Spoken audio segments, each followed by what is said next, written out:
Empecé con mucha confianza en la arquitectura como instrumento de profesional, como instrumento de situarse en el mundo, y en ese sentido yo creo que empecé haciendo como más propuestas de modelos, y enseguida me di cuenta que no se trataba de eso, que se trataba más de aplicar a los casos particulares todo aquello que sabes hacer. Es decir, un poco el ejemplo más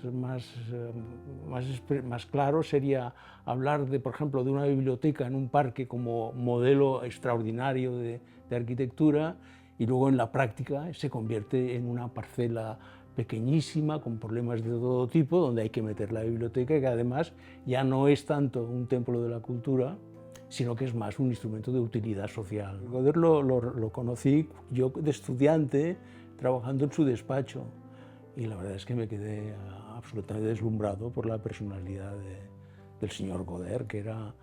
Y yo creo que luego, cuando acabé la carrera, seguí, sin darme cuenta, estaba haciendo lo que él hacía como arquitecto, ¿no?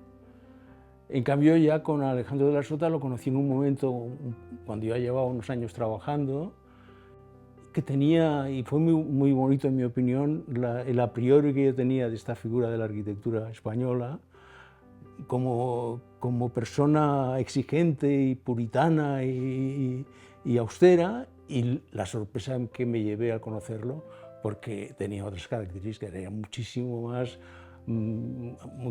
más humor, flexibilidad, dar entrada a todo el mundo, etc., ¿no? Y el Jujol ya estaría más ligado, casi diría, a preferencias mías o a carencias que tenía antes de empezar arquitectura, ¿no? Antes de empezar a estudiar, por las razones que sea, a mí me ha gustado siempre un tipo de obra, o de mueble, o de cosa física, y Jujol para mí fue una sorpresa descubrirlo, porque encarnaba esa manera de formar el mundo. Mi trayectoria ha sido ir hacia la aplicación mucho más que hacia los modelos, ¿no? Y esta aplicación quiere decir reconocer las culturas y las tradiciones próximas.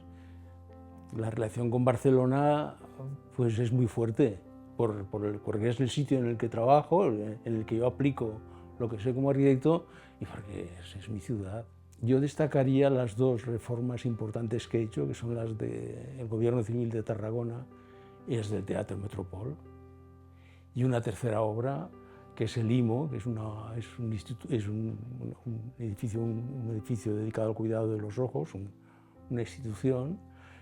En los dos casos, en los tres casos, porque la relación con el trabajo fue muy fluida. En el caso del IMO, porque yo creo que es la gente con la que me he entendido mejor como propiedad y con las que me sigo entendiendo muy bien. En el caso del Gobierno Civil, la figura, hacerlo junto con Alejandro de la Sota, para mí fue una experiencia importantísima, Y en el caso del Metropol, pues porque el cariño y la afición por la obra de Jujol la tenía ya antes, y yo creo que es de las obras que mejor he estado haciéndola, que menos he sentido que estaba haciendo un trabajo, y cuando la vuelvo a ver, la vuelvo a ver con alegría. Normalmente cuando vuelves a ver una obra que has hecho, si es reciente, siempre ves los defectos, ¿no? Y en el caso de Metropol no me ha pasado nunca. Es algo que yo creo que se está volviendo cada día más extenso, ¿no? O sea, cada vez uno está más lejos de la obra de nueva planta y más cerca de entender incluso la obra de nueva planta como la continuación de algo, ¿no? Que a mí me gusta mucho de sentirte instrumento de una línea que empieza antes y sigue después, que sería un poco la que estaría detrás de una restauración.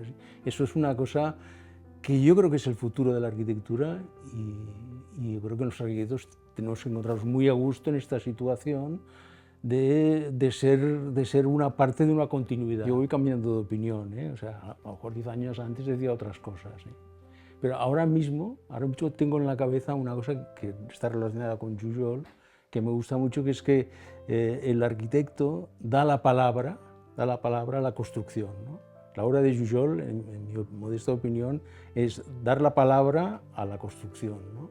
Y dar la palabra, eso es arquitectura. Alejandro de Sota lo decía muy claramente, que es el arquitecto está obligado a hacer sitios en los que la gente se sienta a gusto, esté gratamente situado en el espacio, ¿no? Y eso vuelve a ser una cosa que es difícil de definir cómo lo haces, pero yo creo que todos los arquitectos prestamos mucha atención a este tema, y en las bibliotecas ese tema es fundamental, porque en la biblioteca lo ideal, conseguir lo ideal es que la gente se encuentre como en su casa, pero todos a la vez haciendo lo mismo. Francamente, ya llevaba unos años con el ejercicio profesional más reducido, no porque yo lo quiera, sino porque las cosas han sido así, y precisamente renovar la presencia en el mundo de la arquitectura desde esta distinción ha sido extraordinario, me gusta mucho.